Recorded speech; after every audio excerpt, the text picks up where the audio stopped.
Ang sabi, dapat sana daw sa December pa mag-expire yung kanyang contract. Pero napagdesisyonan daw nila na i-pre-terminate na lang. Kasi nahirapan daw siya. Hirap na. Ang hirap man talaga po na maidepensa si Inday. Kaya nga po, kawawa yung kanyang mga opisyal. Parang yung kanyang tatay, kawawa yung mga opisyal ni Digong.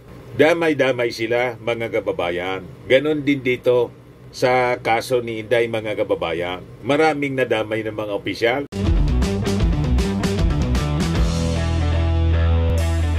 Ito naman po yung bago naming product na binibenta online. iGlow Serum, whitening po siya. Tingnan ninyo yung epekto sa aking anak na architect before and now. Yung mga inquiries po ninyo, dumiretso na lang kayo sa kanyang Facebook account, Riz Maravillas. Ano niya, Mr. Maravillas, ang masasabi mo sa sabi, pre-termination ng contract ni Yusek Powa, yung spokesman ni Inday? Terminate na yung contract.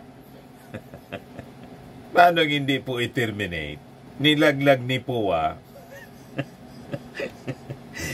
Nilaglag si Inday during the previous hearing. Tinuro ni Powa si Inday saka yung disbursing officer ni Inday. Sila niya ang may direct knowledge niyan. Ang pwede niyang sumagot. Nagugas kamay si Attorney Michael Powa. O ngayon, sabi kanina doon sa hearing, hindi na niya ako connected. Mutual niya yung decision, sabi ni Powa. Yan po, pre-termination of contract as OBP spokes. A mutual decision, sabi po ni Powa. Sukol na po kasi na corner ng Congress. But before ko, mga kababayan, ibigay sa inyo ang full story ng mga balitang yan, kasi si Congresswoman Beatrix Luistro, Congresswoman Jinky Beatrix Luistro, si Inday Anya, liable for malversation and breach of public trust over the missing 10.4 million confidential funds. Yung parte ng 125 confidential funds. Pero kinalkal na po yung total na 612.5 million confidential funds. Nakitaan, mga kababayan, ng irregularity. Punong-puno ng irregularity. Dama yung mga opisyal po. Maraming kinalagkad si Inday to hell. Yung isa niyang opisyal, mga kababayan, si Lopez, tumakas na papuntang Amerika.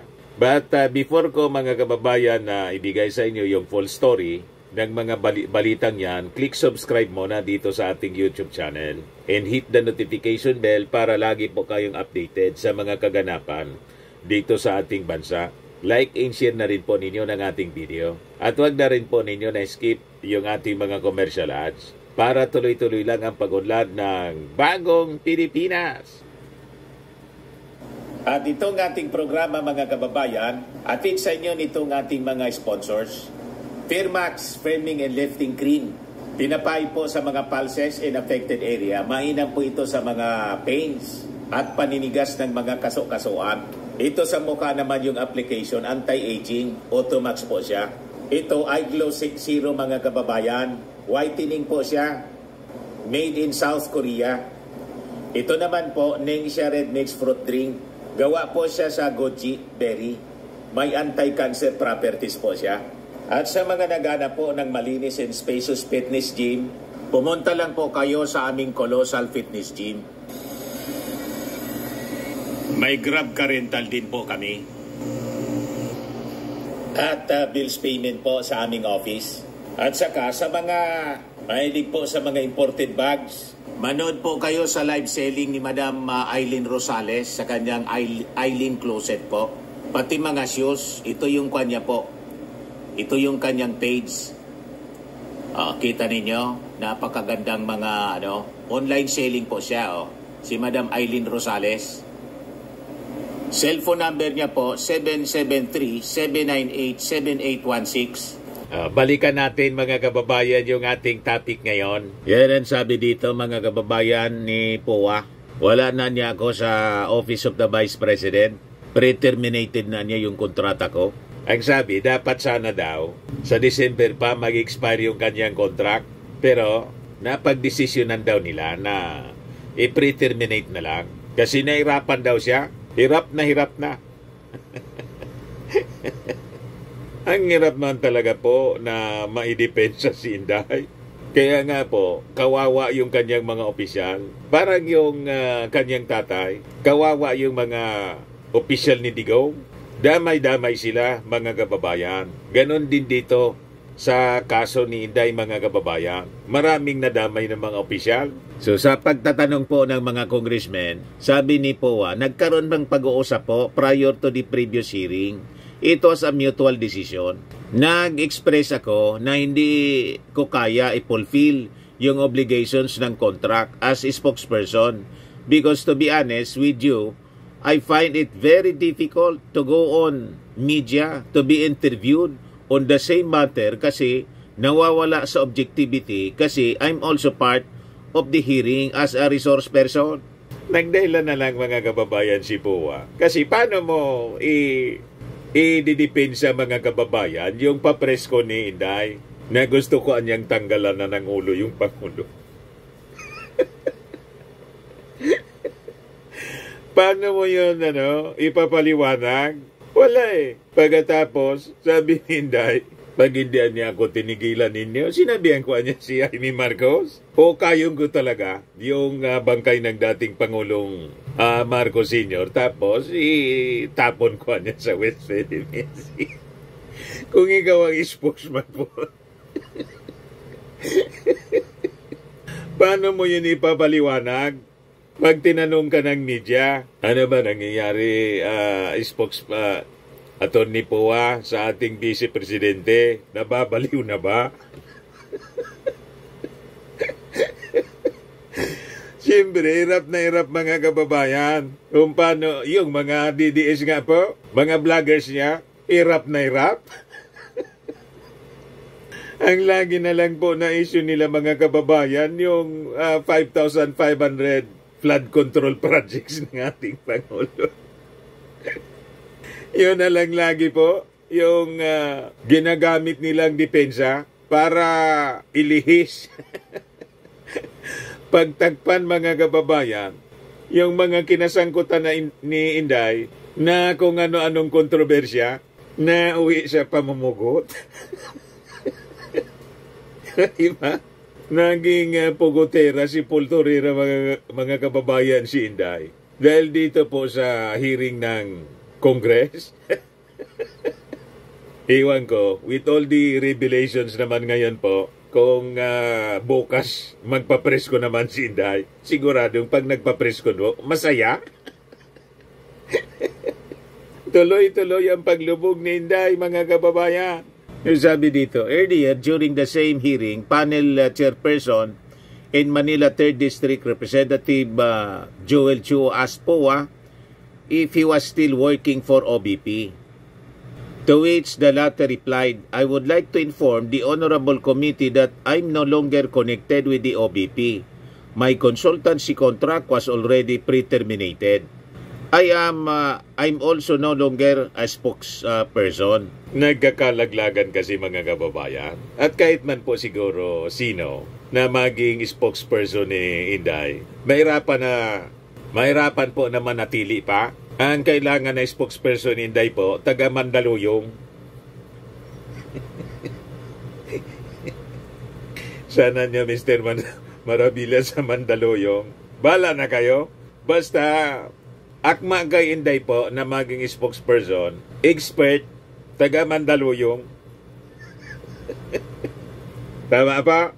Saktoan niya Mr. Maravillas. O ngayon, sabi dito sa balita ng Manila Bulletin, binibigyan na lang ng last chance. Bibigyan pa ng last chance yung mga opisyal ni Inday na mag-attend ng inquiry. Ito na niyang final chance para sila mag-appear for the 4th time. Nag-skip sila mga kababayan sa inquiry. Gagamitan na ngayon sila ng kamay na bakal. Iko-contempt na sila. Ito po yung mga matitigas ang ulo. The officials are as follows. Si OBP Chief of Staff, Zuleika Lopez, na ang sabi, tumakas na. Lumarga na mga kababayan pa Amerika. Yan po. Si Zuleika Lopez. Kahapon daw mga kababayan, lumipad papuntang Los Angeles. Pag na-contempt, ipapahanting siya mga kababayan sa Interpol. You see? Matutulad siya kay dating Mayor Alice Goo. Tinugis po. Nahuli pa rin kahit tumakas mga kababayan papuntang Indonesia. Yan ang mangyayari niyan sa mga opisyal ni Inday. Magiging silang mga pugante. Assistant Chief of Staff and Bids and Awards Committee Chair Limuel Ortonio, Administrative and Financial Services Director Rosalyn Sanchez, Special Disbursing Officer Gina Acosta, Chief Accountant Julieta Villa Del Rey, former DepEd Assistant Secretary Sunshine Chari Fajarda, at saka si SDO Edward Fajarda. Itong si Sunshine Fajarda, ito yung binanggit kanina sa hearing na namimigay ng allowance. Ito yung umamin kanina. Tumanggap daw siya ng 25,000 monthly allowance for 9 months. So sabi po ni Congressman Chua, we will just issue reissue another subpoena with this stern warning that the next time that they fail to attend, we will be constrained to issue a much severe penalty. Sabi naman po ni Congressman Benny Abante, pag hindi pa niya sila mag-attend, hindi na siya mag-hesitate to cite them in contempt. This is the 4th time they skip the hearing. This is unfair to these people here who have attended every time that they are called upon, sabi po ni Abante. It's unfair for us, too, that we are here in this hearing and these people are kept on insulting us. Sigurado ang order, mga kababayan, ganun din yun is speculation ng ating mga congressmen.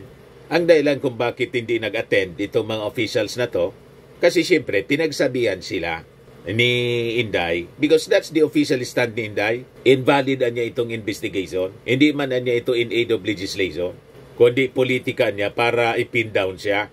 Yan ang sinasabi ni Inday. Kaya ang dahilan kung bakit hindi sila nag-attend, itong mga officials niya na malapit ng maging pugante, matulad kay Atty. Harry Roque, siguradong ang otos galing kay Inday. Kasi talaga pong mako-corner si Inday dito. Mag-attend, hindi mag-attend itong mga officials, mga kababayan. Yun na ang lumalabas sa investigasyon. Ito nga, sabi dito ni Congresswoman Jinky Luistro, the confidential fund of the Department of Education was not properly recorded as at its best or misspent or misappropriated at its worst. There remains also an unexplained amount of 10.4 million pesos.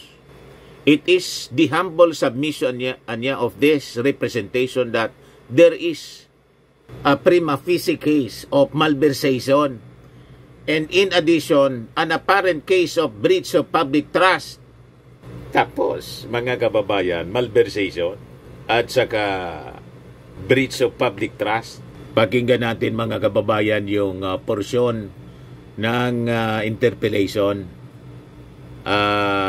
pagtatanong ni Congresswoman Luistro. An avenue for them to be able to refute, to belie the findings that we have established already. But they prefer not attending the hearing rather than giving their due explanation to all the issues which have been raised already. Mr. Chair, after the last hearing of the Committee on Blue Ribbon, the Vice President held a press conference, although apparently she did not address squarely the findings that we have established already. Among others is the huge cost of rentals for the safe houses, most especially the 16 million confidential fund that was used in 11 days for the safe houses. Second, the confirmation of Attorney Osayas with regards to the receipt of DepEd envelope payola, which has been testified to already in the previous hearings by Yusek Mercado. And third is the denial of the AFP of having received any fund from the DepEd with respect to the Youth Leadership Summit and the information and education campaign which were conducted. Nonetheless, Mr. Chair, there's one remark of the Vice President which indeed captured the attention of this representation. And if I can ask the Secretariat to please play this video clip of the press con.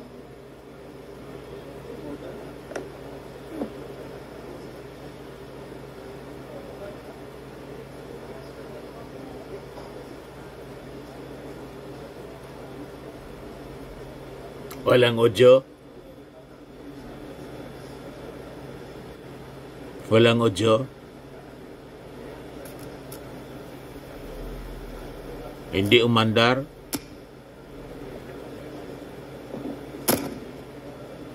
Since we're having some technical problem, let me share with you what she said during that press con. She said that the DepEd Confidential Fund ay ginamit para magbigay ng impormasyon sa militar at sa local government units kung saan dapat gawin ang Youth Leadership Summits at ang Information Education Campaign. First of all, Mr. Chair, I find it really strange. A civilian office like the Department of Education is the one which will be providing a confidential information to the military and the LGU with respect to national security. Hindi po ba baligtad ito, Mr. Chair? Because it is indeed the mandate of the AFP to promote and secure the national security and interest of our country.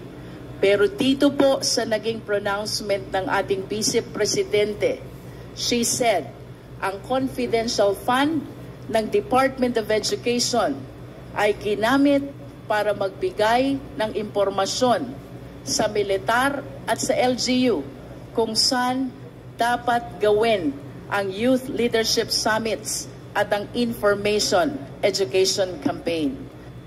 Baliktad nga. Yung trabaho ng ating mga security officials, inassume na ni Inday para lang may ma-justify na ginamitan ng confidential funds. Pero sa katotohanan, wala man pong nirelease. Hindi maintindihan kung saan napunta mga kababayan yung kwarta. Nagsabi po ni Congressman Acop,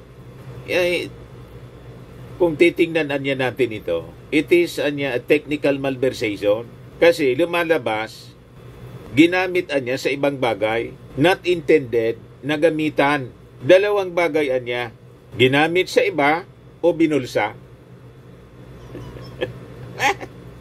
Sabi mo ni Ako, tingin ninyo mga kababayan, saan napunta? Tinatanong pa ba niya yan, Mr. Maravillas? Alam na kung saan napunta?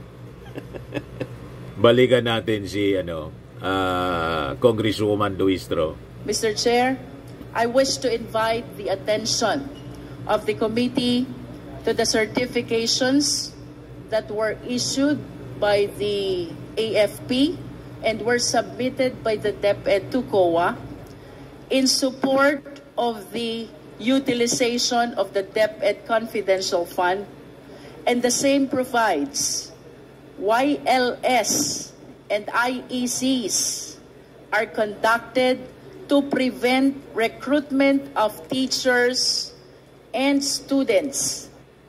Yung YLS, yung Youth Leadership Summit, na ang sabi, gumastos ng 15 million. Pero yung 15 million, nakacharge sa confidential funds, sa report ng COA, sa report ng OBP, sa COA. Pero, dininay po ng Armed Forces, wala man na niyang binigay sa amin. Kami anyang gumastos. Ito yung sinasabi, mga kababayan, ni Congresswoman Luistro. By terrorists and insurgents. May we request Attorney Camora to please confirm kung ito nga po ba ay nakasaad sa certifications ng AFP.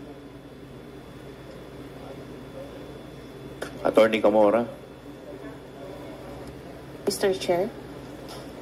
The certifications submitted by AFP to DepEd and which were subsequently submitted by DepEd to COA in support of the utilization of the DepEd Confidential Fund provides, among others, that YLS and IECs are intended to prevent recruitment of teachers and students by insurgents and rebels. That is what is contained in the certification, Mr. So you Chair. confirm? Yes, Mr. Chair. And having said so, Mr. Chair, we must understand that there are 4 existing programs of DepEd. And I wish to know also from COA, sang program po ba pumasok ito? Because we have to understand that each program has their corresponding expenditure of the confidential fund. Can we please flash each program along with the corresponding expenditures? The program includes counterinsurgency, abuse prevention and control, anti-illegal activities, and anti-extremist or terrorism activities. Ang bawat programa pong ito ay may kanya-kanyang expenditures ng confidential fund. And if we can show this table, Secretariat, please. The table shows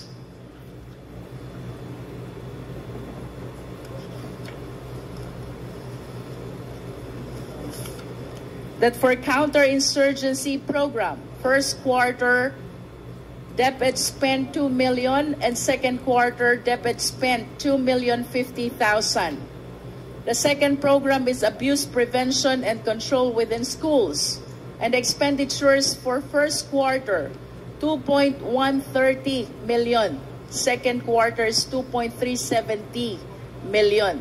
Anti-illegal activities, first quarter, 1.5 million, and second quarter, 1.7 million. And for anti-extremism, first quarter 1.8 million and second quarter 1.8 million.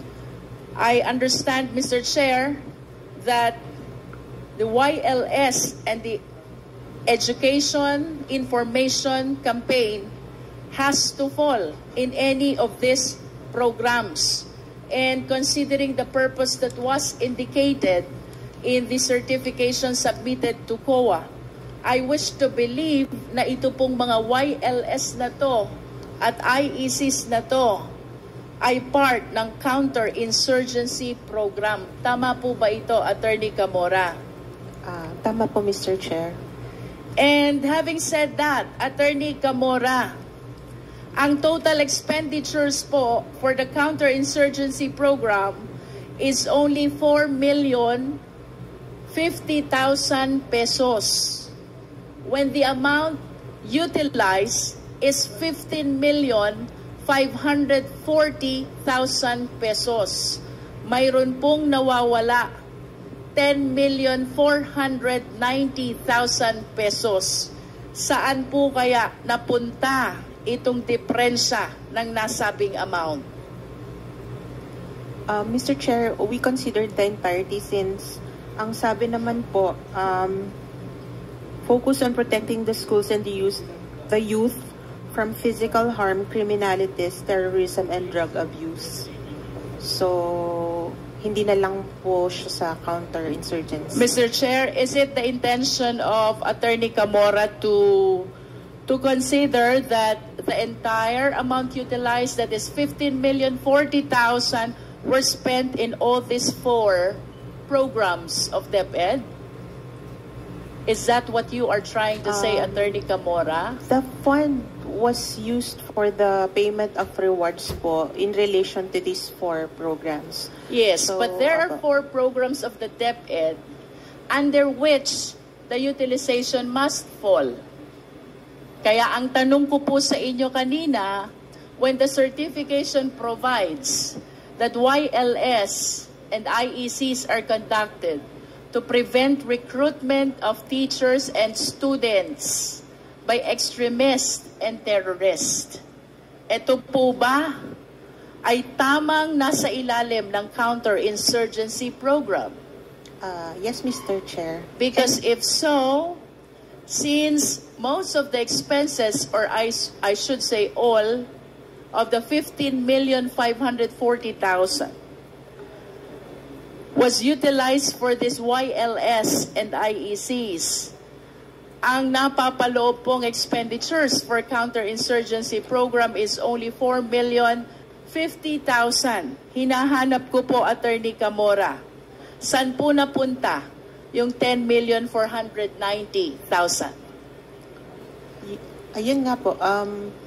Actually, binase din po namin sa certification na they've made mention that it is to protect the schools and the students from physical harm, criminalities, terrorism, which is one of the, and drug abuse po. So, then why did they not indicate those purposes in the certifications? it's on the certification po. I'm reading from the certification po. The certification provide for prevention of recruitment by the terrorists and rebels. Am I correct, Attorney? Yes, Mr. Chair. Ano pa po bang ibang purpose ang nakasaad sa certification? Mayroon pa po bang ibang purpose? Nakalagay po kasi, also because of this exchange of information, we were able to perform our civil-military combat and intelligence operations in our AOR with focus on protecting the schools, their students, and the youth from physical harm, criminalities, terrorism, and drug abuse. So from your point of view, Attorney Tamora, saang program po ba napapaloob itong YLS at IECs? Sa anti-insurgency. If you are saying that this falls under the anti-insurgency program, ano naman pong activities kaya ang kinonduct ng DepEd in line with their abuse prevention, anti-illegal activities, and anti-extremism?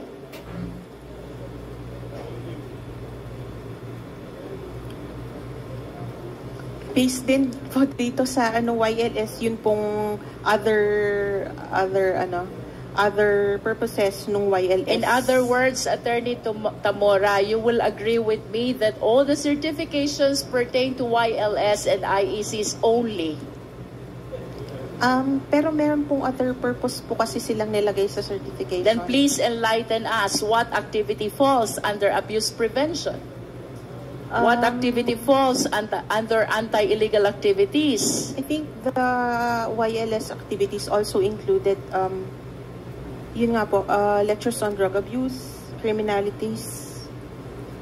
Are you not particular about defining, identifying sang programa po ba ito na papaloob?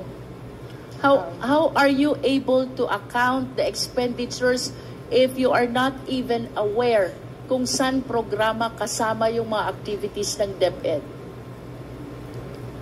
I think that was not part of the yung naging part nung review nito. Dahil nung nagpa-submit po kami ng etong sa rewards, I will raise the same question for the last time, attorney. You were saying that the YLS and the IEC fall under counterinsurgency program. Yes, And that is only 4,050,000. yes, Mr. Way Chair. below the 15,040,000 confidential fund that was utilized by DepEd. What therefore are the activities that fall under abuse prevention first? Mr. Chair, ito lang po yung naging basis namin, Mr. Chair. I understand that this 15 million is not even a subject matter of an AOM or an ND. Tama po ba ako? It was a subject matter of AOM po. And then what happened with the AOM? And then this is their answer, yung certification po. And you simply adopted this. Yes po. And you agree with me that it is not clear with COA kung anong activity ang pumasok in every or each of the 4 programs. Hindi na po namin kinategorize, Mr. Chair. I wish to invite the attention of the committee to the total amount spent for all these programs. Nasa ilalim po. First quarter is 7.5 and then second quarter is 8.31. How can you give us a clear presentation on how this 15 million was utilized if you could not identify under which program every activity falls?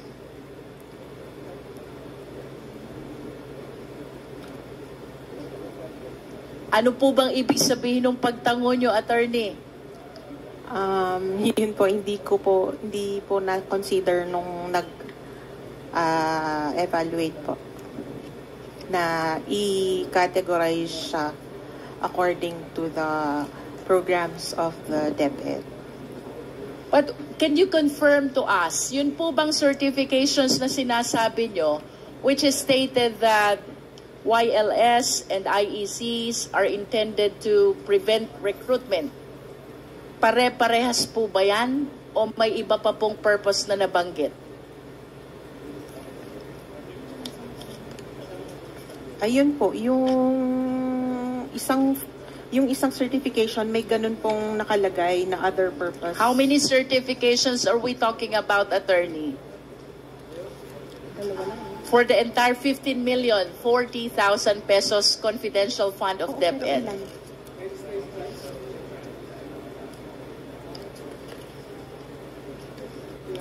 Mr. Chair, dalawa lang po. Dalawang certification lang po. And I think it will be very easy with you at least to categorize, Attorney Camora.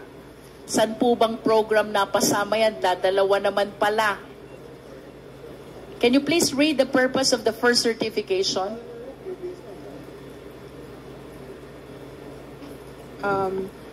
These combined activities benefited 1,300 participants for the YLS and 8,754 students for the IEC. These collaborative efforts with the DepEd, Region 1 NICA, Regional Office 1, and OPAPRU were conducted to insulate the students from exploitation by the communist terrorist groups and inform them of the ills of terrorism and communism. Would you agree with me that that is counterinsurgency program? Yes, Mr. How Chair. much is the amount indicated? There is no amount indicated in this particular There is no amount certification. indicated. How about the other certification? Can you please read to us? Only the first purpose po. Kasi, Mr. Chair, there is a second purpose in this one. What Which is the second purpose? Yung first po na binasa ko na about criminalities, terrorism, and drug abuse. And then, Is there any third and fourth purposes? no, Mr. Chair. Wala na. First and second. Yes, Mr. So in other words, the certifications provide first is the counterinsurgency and second, it encompasses the 3 other remaining programs. Yes, Mr. Chair. However, I wish to manifest, Mr. Chair, that the COA should be able to identify under which program each expenditures fall, because if I will be basing our interpretation to the certification which states as primary purpose that the YLS and IECs are conducted to prevent recruitment, then it means that the program which is being implemented by DepEd is the counterinsurgency program. And considering that the amount which was spent for this program is only 4,050,000, I wish to be enlightened, magkano kaya yung nagastos for the abuse prevention, magkano kaya ang nagastos para sa anti-illegal activities, at magkano kaya ang nagastos para sa anti-extremism. It is my humble submission, Mr. Chair, that the COA should be able to identify this, to be able to give a clear presentation and account of the public funds which were utilized by the Office of the Department of Education. Mr. Chair, moving to my second observation, the DepEd Confidential Fund, according to the Vice President, was used to obtain information where military and LGU should hold the YLS and IEC. Again, I find this strange. Nabaliktad na po, because the office which has the mandate on addressing the national security and interest is the AFP, the Office of the National Defense. So I wish to believe that matters concerning national security ay mas marami pong information ang DND compared to the Department of Education. But strangely, ang nakasaad po dito, ang confidential fund ng DepEd ay ginagamit para makakuha ng impormasyon at masabihan ang military kasama na ang LGU saan kayo magko-conduct ng Youth Leadership Summits at Information Education Campaign. Nonetheless, Mr. Chair, I wish to believe na dapat mayroon pong correlation ang source ng information at ang site or recipient ng YLS and IEC. Can we request the Secretariat to please flash the graph, the pie?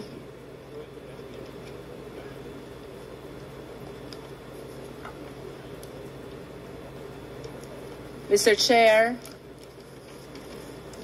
the payment of rewards indicated in our graph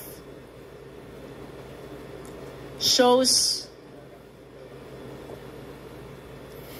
or should I say, is not consistent with the location of the recipient where the YLS and the IEC were conducted. Ang sabi po dito sa ating graph, nagkaroon ng payment of rewards Pati pala sa Albayo. sa Zamboanga del Norte, sa Zamboanga del Sur, Kamsur, sa Zamboanga Sibugay, Sorsogon, Masbate, sa Camnorte. Basilan, even in Sulu, Ilocos Norte, Ilocos Sur, La Union, Bulacan, Nueva Ecija, Zambales, Camarines Norte, Camarines Sur, Albay, Sorsogon, Masbate. However, Mr. Chair, the total payment of rewards Pati pala dito sa amin. is only 4,182,000. Again, if we compare this to the total amount of confidential fund, which is 15,540,000 pesos. Ang question, saan naman po kaya nadala itong nawawalang 11,258,000 pesos? Tindi. Can we ask Attorney Camora, mayroon po ba kayong nakita sa inyong pag-audit? Saan ho ba nagkaroon ng YLS and IEC na hindi consistent sa location ng payment of reward? Mr. Chair, yung location ng YLS and IEC is based on the certification po. These are the areas covered po nung activities. On the other hand, sa DEP po, yung payment of rewards, pwede po kasi yung informant is nasa ibang lugar or address po kasi niya yon or address niya kung saan man siya. That is a possibility, but I am certain that you were not able to inquire about that information anymore. We don't inquire po beyond the I understand, but are you really allowed to assume? Kasi what you are telling us is just an assumption. Pwede po na ang source of information ay nakatira sa Batangas. At magbibigay po siya ng impormasyon tungkol po sa Zamboanga del Norte. How do you think a person residing in Batangas will be familiar on what is going on in Zamboanga del Norte? That is a personal lang po. But actually po, table audit lang po talaga ang audit ng confidential funds. So, it's talaga po kung ano yung sinubmit na documents. In other words, Attorney Camora, you do not pay attention anymore even when the source of information are residing in places far from the site of the Youth Leadership Summits and the Information and Education Campaign. Hindi na po namin pinagtugma your... But were you able to see and observe these inconsistencies during your auditing? Nakita niyo po ba yon? I believe so. That is why you stated earlier na pwede naman pong nakatira sa ibang lugar and he will be giving information about another place. Yes, Mr. Chair. But you observed it during the auditing, but you did not conduct any further inquiry as to the correlation between the source of the information and the recipient or the location of the recipient of the YLS and the IECs. Do you agree? Yes, Mr. Chair. Hindi nyo na po pinansin. Mr. Chair, to conclude, dito po sa dalawang slides na ating ipinakita, if we will be anchoring our analysis on the programs of DepEd, it will appear that only 4,250,000 was spent for the counterinsurgency program, Mr. Chair. And therefore, there remains an unaccounted amount equivalent to 10,490,000 out of the total confidential fund, which is 15,540,000. Meanwhile, Mr. Chair, if we will be anchoring our analysis on the location of the source of information and the location of the recipients of the Youth Leadership Summits and the Information and Education Campaign, what is consistent with respect to their location is equivalent only to the amount of 4,282,000 pesos. So, there remains also an unexplained amount of 10,490,000 pesos. Nasaan naman po kaya itong amount na ito? Mr. Chair, in conclusion, I wish to believe that the confidential fund of the Department of Education was not properly recorded at its best,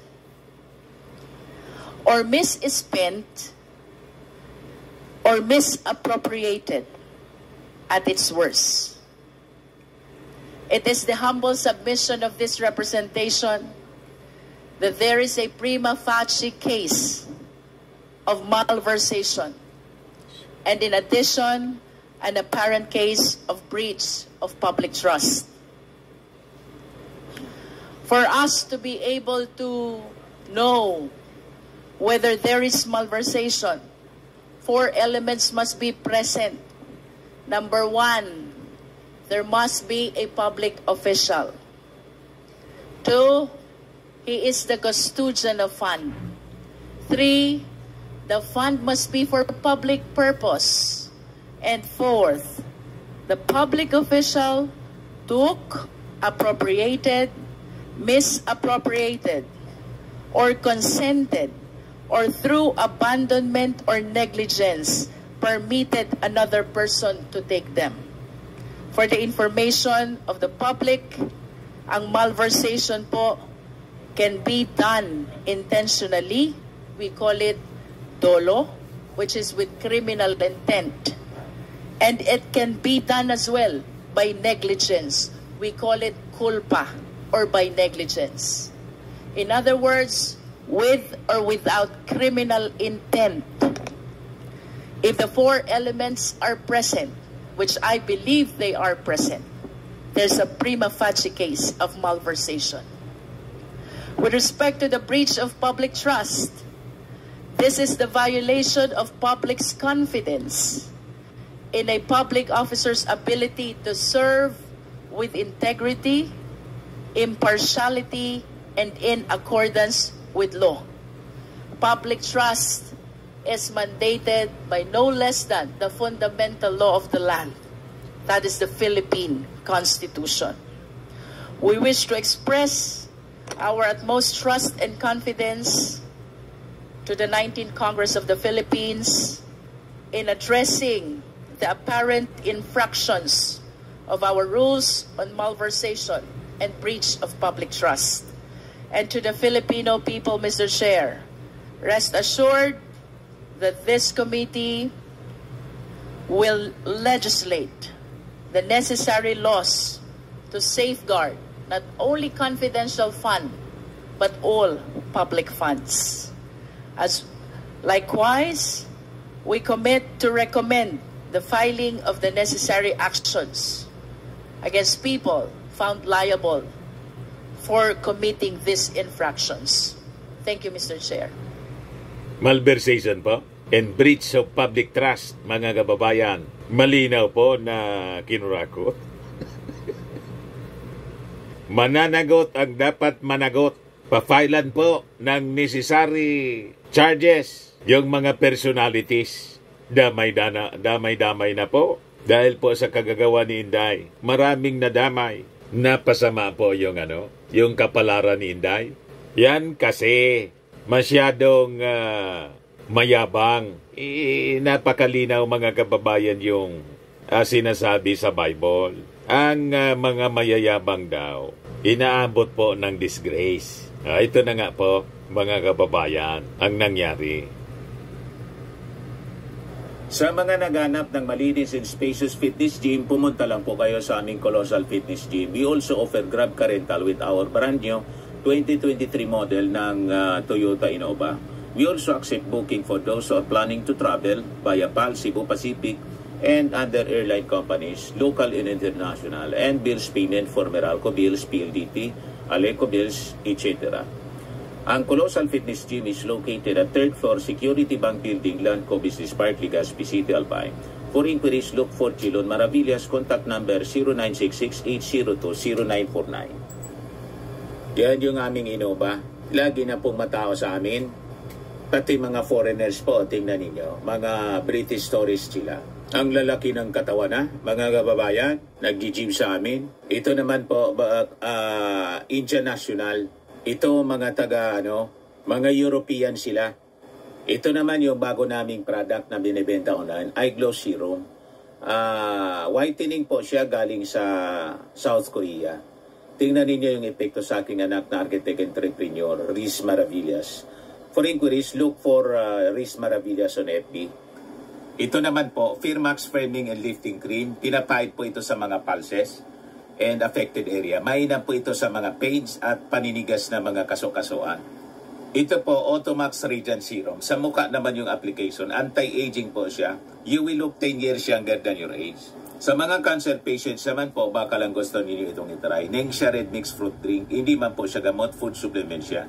Kaya lang, gawa siya mga kababayan sa goji berry.